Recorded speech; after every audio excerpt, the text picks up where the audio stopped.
Hey guys, it's Brett. Thanks for coming by my channel. So today I wanted to talk about a few weeks ago.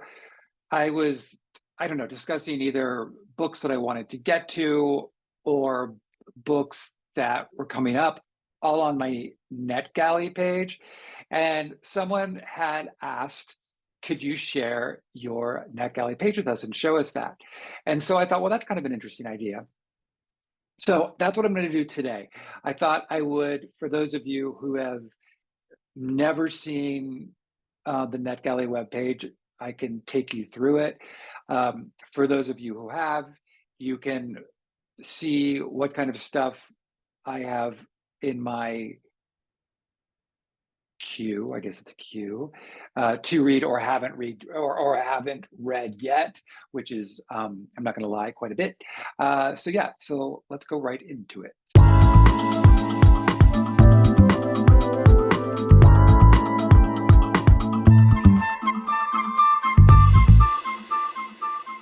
All right, fantastic. Now, the real illusion here is that it looks like I do this all the time and I know what I'm doing with Zoom screen sharing.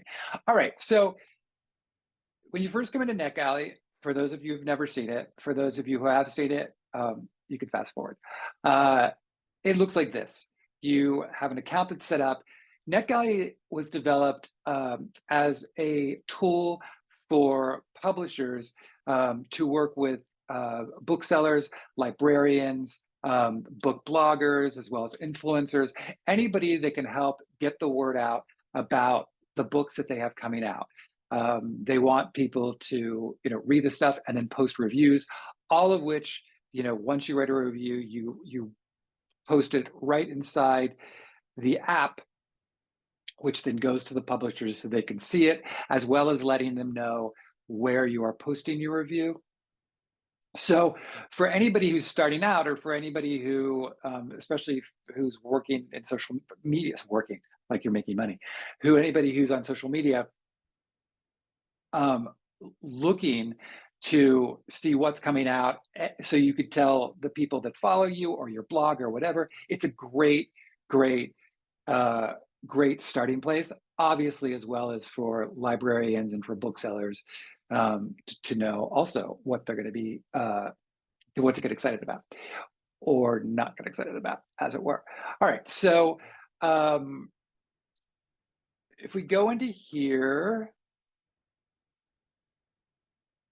this is the dashboard where you can go in and look at new stuff that's coming out.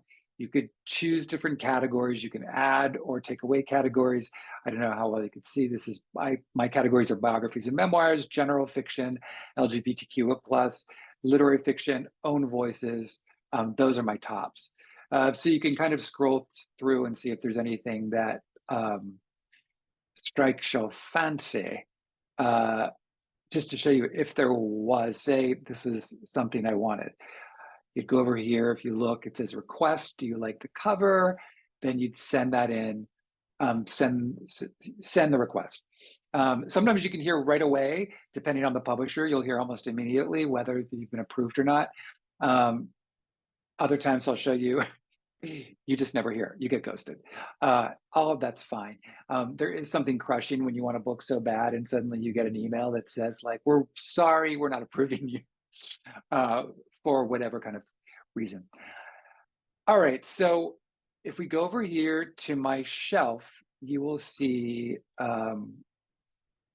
what I like to do is arrange them by publishing date. Right now, I have 49 books in my queue dating back to all the way back to 2020.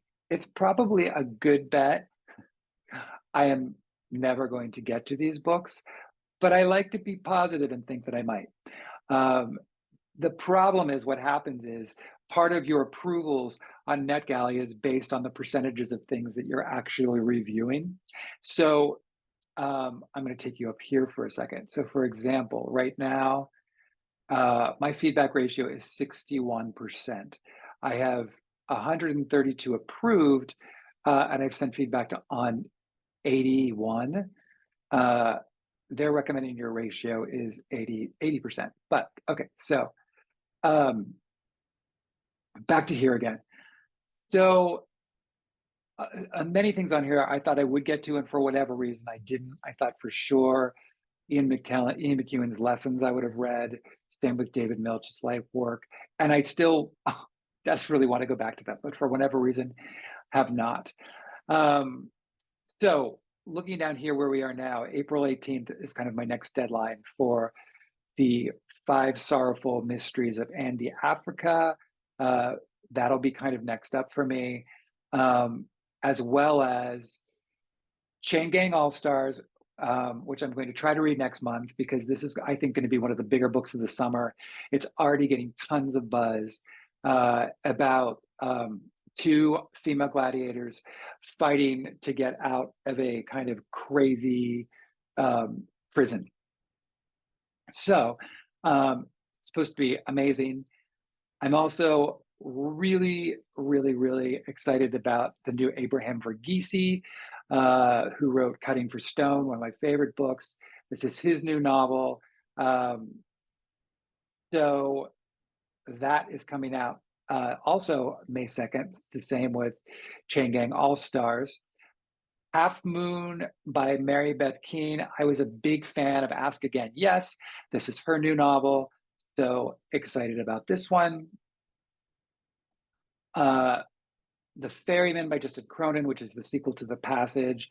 I liked The Passage. I wasn't as crazy about it as some people was. I thought it was like a little bit of a C version of The Stand. But so we'll see if I get to that before it comes out. Other things of note that I'm looking forward to: Big Gay Wedding by Byron Lane. Byron Lane had written a hilarious book called A Star is Born, which was based on his experience as working for Carrie Fisher as her assistant. He fictionalized it, and it's a great book.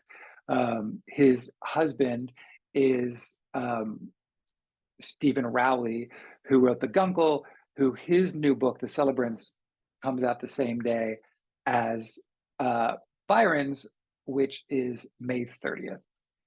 That wouldn't cause any stress in a relationship. Other things that I'm looking forward to that I think look really cool: The Rachel Incident by Carolyn O'Donoghue. Just sounded, I could read you this really quick. Rachel is a student working at a bookstore when she meets James, and it's love at first sight. Effervescent and insistently heterosexual, James soon invites Rachel to be his roommate, and the two begin a friendship that changes the course of both their lives forever. Together, they run the riot through the streets of Cork City, trying to maintain a bohemian existence while the threat of financial crash looms before them. When Rachel falls in love with her married professor, Dr. Fred Byrne, James helps her devise a reading at their local bookstore with the goal that she might seduce him afterwards. But Fred has other desires. So begins a series of compromises and secrets that intertwine the fate of James, Rachel, Fred, and Fred's glamorous, well-connected bourgeois wife. Aching with unrequited love, shot through with delicious, sparkling humor, The Rachel Incident is a triumph. I think that sounds really good. And then the final thing is that I wanted to bring up is Small Worlds by Caleb Azuma Nelson. Really excited for this. 2 years ago, I believe, Caleb wrote this book called Open Water about a kind of new relationship between a man and a woman. I thought it was so fantastic, so beautifully written. It's a flip of a novel. I would highly recommend it.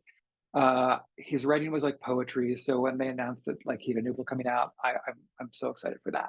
So that is the crux of what I have on my shelf. I'll show you here. This shows you all the things I actually did review, which are 81 titles.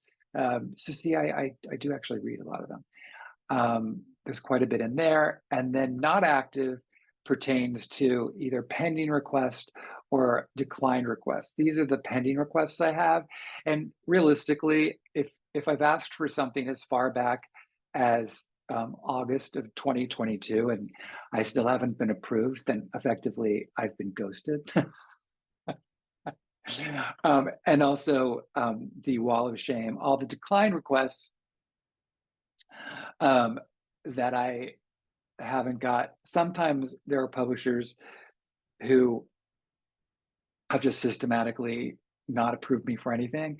And now I just like to, when I see one of their books come up, just to ask for it again, just to see how quick I will get the denial. All right. So that is my NetGalley. That is a little key into that. I would highly encourage you, if you are someone who's book blogging or interested in books and wants to get into it, absolutely sign up. I think it's a really cool thing. I hope you're all having a great week, and I will see you all soon. Thanks.